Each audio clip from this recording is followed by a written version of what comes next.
மேலறை தியானம் டிசம்பர் மாதம் 19ஆம் தேதி 2025ஆம் ஆண்டு.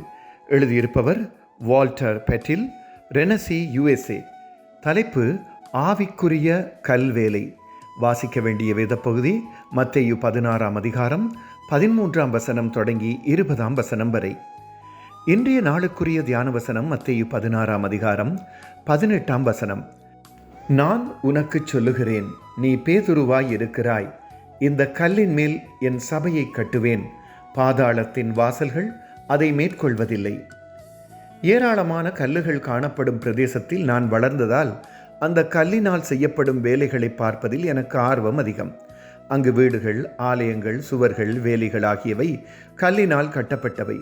வருடங்கள் அநேகமானபடியால் வெளிப்பக்கம் பாசி படர்ந்திருந்தும் இன்றும் நிலைத்து நிற்கின்றன. ஒழுங்கற்ற உருவமுள்ள கற்களை எடுத்து வெட்டி நீண்ட காலம் நிலைத்து நிற்கும் அழகான கட்டிடங்களை கட்டும் கல் தச்சர்களை நினைக்கிறேன். ஒழுங்கற்ற கற்களை வேலைக்கேற்றதாக உருவாக்கும் அந்த கல் தச்சர்களைப் போலவே இயேசுவும் தன்னை பின்பற்றியவர்களை உருவாக்கினார். இன்றைய வேத வாசிப்பு பகுதியில் பேதுருவாகிய கல்லின் மேல் தமது சபையை கட்டப்போவதாக இயேசு சொன்னார். ஏன் பேதுரு?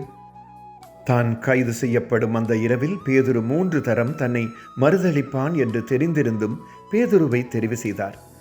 ஆயினும் குறைவுள்ளவர்களையே இயேசு தெரிவு செய்ததை நாம் வேதத்தில் பார்க்கின்றோம். பேதுருவை தவிர கிறிஸ்தவர்களை சிறைப்படுத்தியும் கொலை செய்தும் சபையை பாழாக்கிய பவுலை பல சபைகளை உருவாக்கி நற்செய்தி பரவச் செய்வதற்கு முக்கியமான ஒருவராக இயேசு தெரிவு செய்தார். ஆவிக்குரிய கல்தச்சராக மாற்றினார். ஜெபம். அன்பான ஆண்டவரே, எமது குறைகளுக்கும் அப்பால் பார்த்து எம்மை தெரிவு செய்ததற்காக நன்றி. ஆமேன். இன்றைய நாளுக்குரிய சிந்தனை.